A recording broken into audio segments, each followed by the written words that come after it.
The world has been crazy for a long time, but nothing, absolutely nothing, prepared me for hearing that parking your car in your own garage could be considered a threat to the visual harmony of the neighborhood. Yes, that's what she said. That woman who floats around the neighborhood as if she'd been appointed trustee by God and certified by the devil himself. She doesn't walk, she parades, and every step is accompanied by an invisible judgment that weighs more than back taxes. The crime? A cherry red car, gleaming, new model, bought with my father's sweat, the kind of sweat that smells of expensive suits and meeting coffee. We'd only been living there a short time. Beautiful house, large garage, double parking space, and a dream. Peace. That was all. Nobody wanted to be part of a committee, a landscaping meeting, or a WhatsApp group with emoji rules. We just wanted to live. Silence, peace, and free parking. But no, right? Because that would be too easy. In the first week, a note arrived in our mailbox. Dear new family, we would like to inform you that the red car is not in line with the neighborhood's aesthetic integration standards. Thank you for your understanding. The note was signed only with HOA coordination, but everyone knew who was in charge. That woman, the unelected president of the facade dictatorship. My father read it and laughed. One of those short, dry laughs of someone who already knows what they're dealing with. But, like the good financial diplomat he is, he decided to ignore it. He thought it was an exaggerated welcome, an excess of visual zeal from someone with too much time and too little life. Then came the second notice, this time in printed form, with a letterhead and protocol. Please be advised that the presence of the red vehicle in the front parking space of residence number 124B does not comply with the color transition rules of the East Block. That's right, chromatic transition. She invented a rule that no one has ever heard of, just to try to get a car out of other people's driveways. And the most surreal thing? The car was inside the house. Not in the street, not on the sidewalk. Inside, behind the gate, under the roof, protected. But that wasn't enough. For her, it was an affront, a visual attack. The third attempt was more aggressive. A notice with a deadline. If the vehicle is not removed by next Friday, the residents will be subject to administrative sanction, with a daily fine of $100 and the opening of community disciplinary proceedings. Disciplinary proceedings. As if my father had hit someone with the bodywork of his car. As if parking personal property on private property was an act of architectural terrorism. My father didn't answer. He didn't threaten. He didn't call. He just put the notice on the table, opened his laptop, and did what he does best. Move money around. What the woman didn't know, or ignored, in her delirium of absolute control, was that my father wasn't just a businessman. He was the director of one of the region's leading financial institutions, and that HOA, that neighborhood association that paid for a swimming pool, a playground, air-conditioned offices, and the salaries of half a dozen cronies. It depended on credit lines signed by him. The irony is almost romantic. While she typed threatening letters with serif fonts and terms like residential visual infraction, my father authorized, with one click, the freezing of the association's credit renewal. No fuss, no noise, just a virtual stamp and an email sent directly to the HOA's finance department. And the effect was immediate. The following week, the community center gardener left without mowing the lawn. The security guard at the electronic gate was off duty, permanently. The office printer crashed due to lack of toner. And the flyers that the woman loved to hand out started coming out smudged on poor quality recycled paper. The neighborhood, once so meticulously maintained, began to crumble aesthetically from the inside out. And best of all, the red car was still there, shining, parked, without moving an inch. In the neighborhood group, the questions began.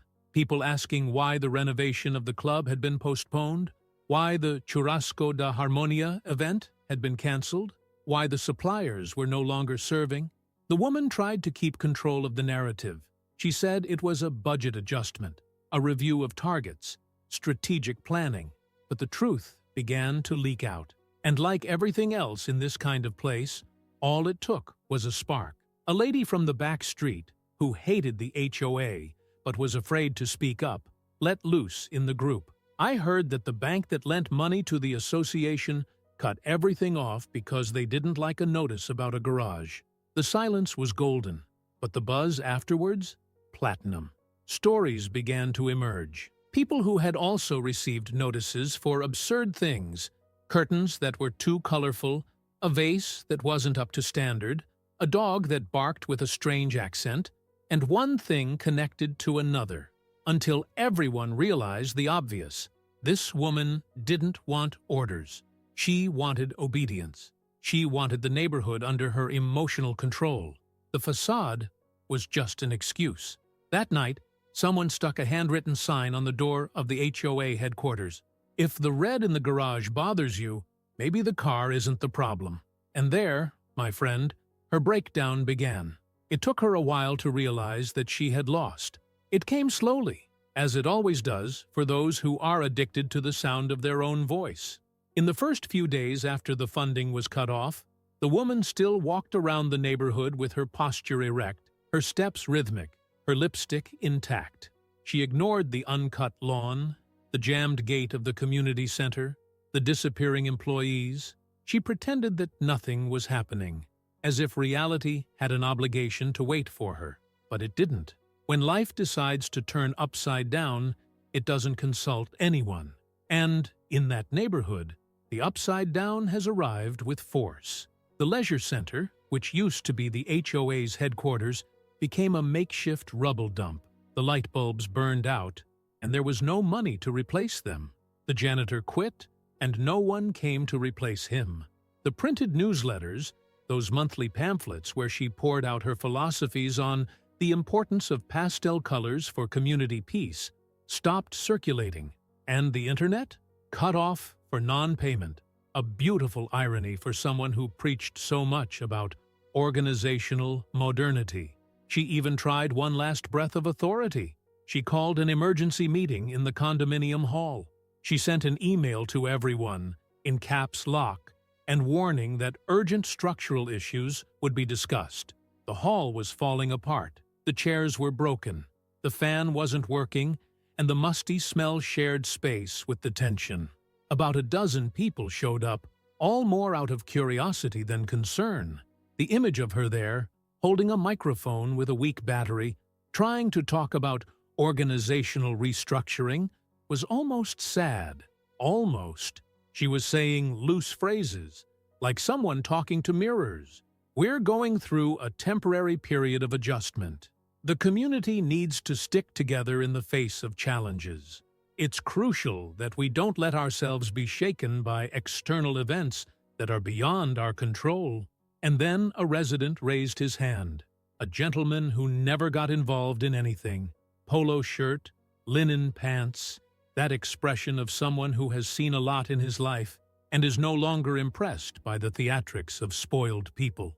"Excuse me, the external event you're referring to would be the suspension of all financing by the bank that supports the HOA?" Silence. She stopped in mid-sentence. The microphone squeaked, and for the first time, her eyes fluttered. Not in surprise, but in anger. A silent, icy anger that ran down her spine like melting ice. "It's not my place to discuss internal financial matters with residents," she replied, her tone sharper than usual. But at that moment, her authority evaporated, and everyone felt it. She was no longer the trustee of fear. She was just a cowed woman trying to maintain a facade of power, with paint peeling around the edges. From then on, the neighborhood became a lawless land. No money, no command, no one to fill the potholes. Literally. Craters began to appear in the asphalt. Garbage collection was delayed. One of the lampposts fell and lay on the ground for 3 days, like a monument to the decadence of the administration. And still she wouldn't give in. She kept sending emails with instructions, notices threatening fines, letters printed on poorly cut recycled paper, saying that the visual organization of the street was at risk due to the increase in bicycles left out in the open. Yes, bicycles. But the situation was only getting worse. Residents, previously divided between those who feared and those who ignored, began to unite. Meetings began to take place, but now, without an invitation from the HOA, parallel groups formed. People who hadn't even looked at each other before started exchanging ideas, planning their own solutions. A woman from up the street, who sold handmade cakes, organized a fundraiser to renovate the playground. A younger couple organized a cleaning party. Things were being sorted out. Without her, that hurt more than any bank blockage, being forgotten, ignored, passing through the streets and seeing people smiling, working together, without needing her permission. The woman who lived on being needed was now a walking reminder of what nobody wanted anymore. And that's when she attempted the final blow. She showed up at my door. She didn't send a note. She didn't call. She didn't call a meeting. She rang the doorbell in the middle of a Tuesday night and stood there. She had makeup on, but she couldn't hide her tiredness. The clipboard was still there, like an extension of her arm, although now it served more as a shield than a tool. "Good evening," she said, in a tone that was trying to be gentle. "We need to talk." My father opened the door. He was wearing a simple shirt, a glass of water in his hand. He looked at her with the patience of someone who already knew the whole script. "It's about the cuts," she began. "I think there's been a misunderstanding. I didn't know you were on the bank's board. If I'd known, we might have started differently." My father took a sip of water. He only answered, "Maybe that's the problem. You never cared about knowing who the people were, only controlling them." She swallowed and left without saying another word. Over the next few days, it was as if she had disappeared. She stopped sending letters. She stopped walking around the neighborhood. The plants in her house began to dry out. The gate no longer opened as often. The HOA empire was officially dead. No ceremony, no tribute, no wake. Just the silence of someone who finally understood that the world doesn't revolve around their landscaping ruler, and all because a red car dared to exist and to park. Some people fall flat on their faces. Others slide down slowly, clinging to the edges all the way. That woman? She dug her own grave with a teaspoon and then tried to process the earth because it was too soft. After her nocturnal visit to our house, where she left defeated with a dry sentence from my father and more wounded pride than dignity left over, she disappeared. Not physically. Her body still circulated around the neighborhood, sporadically appearing on the porch or walking with the dog dressed as the community mascot. But the controlling spirit, the sadistic glint in her eyes every time she issued a fine or handed out bulletins with absurd rules, that was buried along with the reputation of the HOA that she herself destroyed. The fall was not silent. It started with the credit cutoff, yes, but what sealed its fate was the audit. And that, of course, came straight from the bank, where my father had more power than the city's mayor. The reports showed something no one expected. The woman wasn't just throwing a visual tantrum with other people's cars. She was also diverting HOA funds into personal accounts. And it wasn't small. She used the association's money to pay for hotel stays during administrative events, which, coincidentally, always took place on the same dates and locations as the bridge tournaments she attended. Purchases with the HOA card included clothes, expensive perfumes, even a new leather sofa, which mysteriously appeared in her living room a month after the purchase. And like any well-done fraud, it left traces, invoices with names changed, dates incompatible with official trips, receipts signed in different handwriting. It was an accounting horror show. When the audit landed on the city council's desk, it became a scandal. The city council, which until then had remained neutral because it does not interfere in HOA internal affairs, was forced to act. The local press, hungry for a good suburban soap opera, embraced the case with gusto. Headlines began to pop up. Syndic or boss? Association or laundromat? Aesthetics or scam? The neighbors, who had previously kept quiet out of fear or comfort, now felt authorized to speak out, and speak they did. A festival of reports came out of nowhere. People saying that they were prevented from putting up Christmas garlands because it detracted from the visual focus of the community's symmetry. A resident who had her garden table confiscated because it was 1 centimeter beyond the imaginary line of aesthetic retreat. A gentleman, a war veteran, who received a warning for using a national flag on his gate, claiming that vibrant colors disturb visual neutrality. It was as if everyone had been waiting for the first stone to break down the wall of silence, and now that her castle was cracking, everyone wanted to pull out a brick. She tried to defend herself, of course. She drafted a statement, a 3-page letter written in cursive, full of words like misunderstanding, accounting mismatch, and biased interpretation of financial guidelines. It was sent in printed form, as usual, because email is the stuff of people who want a quick response. But nobody read it. The paper went straight into the recycling garbage cans of most homes, many of them folded into airplane shapes and thrown onto the streets that she regulated so much. What hurt her was not the scandal itself, but the loss of the stage. For the first time, she spoke, and no one listened. She gave orders, and no one obeyed. The echo of her attempts to regain power was drowned out by the laughter of the residents, who now met on the sidewalks to drink coffee, chat, and, above all, mock the dictatorship of failed aesthetics. My father watched everything with the same semblance as always, impassive, the kind of man who prefers to act in silence and watch the dominoes fall one by one, knowing exactly what the initial push was. He never had to shout, threaten, or fight back with words. The blocking of funding was enough to put the first nail in her administrative coffin. The audit, the scandal, and the social lynching took care of the rest. But the most symbolic moment of the collapse was not public. There was no press, no assembly, no protest. It happened on a Saturday morning, when a truck arrived to collect the furniture from the HOA headquarters. The headquarters, once a fortress, was now just a musty little room full of moldy papers and shattered egos. She appeared in the doorway with a cup of tea in her hands, trying to keep what little was left of her pose. She watched as the cupboards were taken away, the chairs removed, and the sign with the HOA logo ripped off the wall. It was the official end. No one had to say it. No one wanted to say. On the floor, between boxes, stood a picture with a quote embroidered in gold thread, "Order breeds peace." The frame was cracked. The following Monday, a new management began to take shape. Simple people, without a clipboard, without a microphone, without a miraculous plan for aesthetic unification. A group of neighbors got together and decided to make the neighborhood what it is, a place to live, not a place to be catalogued. She locked herself in her house. No one saw her walking anymore. The balcony became a dumping ground for dried plants.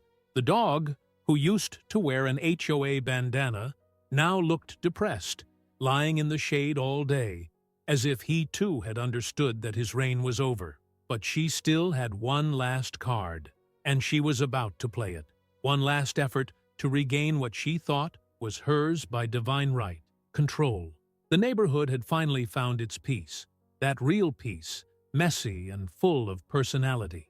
The houses once again had a life of their own, each one with its own color, its own flowers, its own curtains with dubious prints that no community code would have the courage to approve. The playground was renovated with donations from the neighborhood. The street received new signage made by a group of teenage graffiti artists, with permission, of course, and even the old tennis court was reused as a multi-purpose space. Weddings, bazaars, senior rock concerts. No one needed to ask permission to exist anymore. Meanwhile, the woman continued to disappear, cloistered in her own house, now silent and almost ghostly. Those dried plants on the balcony were already becoming part of the permanent decoration. The HOA had officially been dissolved. The bank confirmed that the loan had been revoked, and, with the audit completed, the city council began the process of taking civil responsibility. Her name, which used to be whispered with respect or fear, now circulated as a joke in a messaging group, an affectionate nickname, an internal reference like, "Don't do that," or "You'll become Karen's HOA."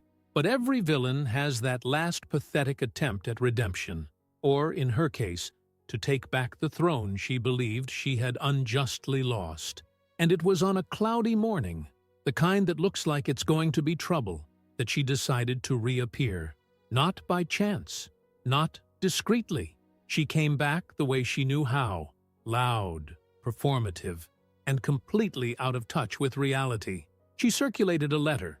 It was huge, written on glossy paper, bound and delivered personally to every letterbox.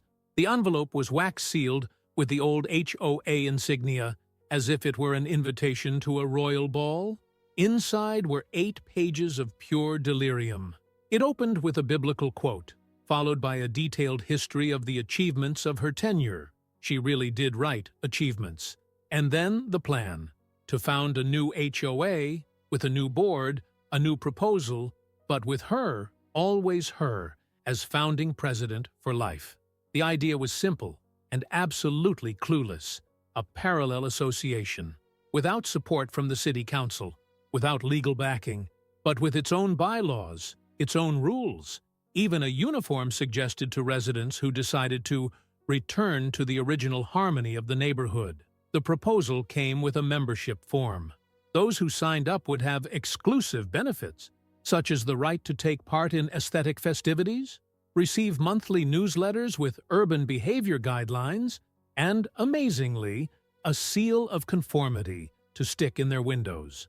She basically wanted to create a sect with the facade of an association, all because she couldn't bear to see the neighborhood working without her. The neighborhood exploded, but not with revolt, with laughter. It was as if the universe had delivered the comic relief everyone needed. People started sharing photos of the form torn up, burnt, turned into origami, recycled as a dog tray liner. One group held a rebellion parade, where each resident decorated their house with the most absurd aesthetic possible just to provoke. Pink flamingos, Christmas lights in the middle of June, cars parked diagonally, and in the middle of it all, the red car, it was still there, untouchable, shining brighter than ever. She didn't go out to see. She didn't have the courage. She stayed at home, peeking through the curtains, watching her power slip through her fingers in the form of torn paper and laughter. But she didn't give up. He tried a second strategy. He hired a lawyer. The man showed up in the neighborhood with a leather briefcase and a tired look on his face, clearly regretting having taken on the case. He knocked on doors, trying to deliver a notice. She wanted to formally sue everyone who had caused damage to her honor and compromised her ability to lead. Yes, she wanted to sue the entire neighborhood. Yes, she wanted to sue the whole neighborhood. List of defendants: 39 names. Among them, a 7-year-old child who once drew a bald doll on a clipboard and wrote "boring ant at the gate" underneath. The lawyer lasted 2 days. After that, he dropped the lawsuit, issued a note saying he would no longer represent emotional initiatives not supported by common sense or a legal basis, and disappeared as quickly as he arrived. The woman, cornered, grew more bitter. She stopped going out. She started stacking boxes inside her house. Some neighbors said they heard her talking to herself. Others swear she was recording voice audios simulating meetings of the old board. No one knew for sure, but everyone was certain of one thing. She was breaking down inside, and it was when everything seemed to have reached the height of absurdity that the final touch came. The bank where my father worked, the one she had tried to manipulate with formal letters, unexpected visits, and even pathetic attempts at friendship, decided to give her one last message. Discreet, elegant, and absolutely devastating. They issued a communiqué to the community. A special line of credit would be made available exclusively for the revitalization of the neighborhood, with a focus on improvements made collaboratively by the residents. The name of the former HOA president was listed as barred from participating in any financial or administrative transactions linked to the program.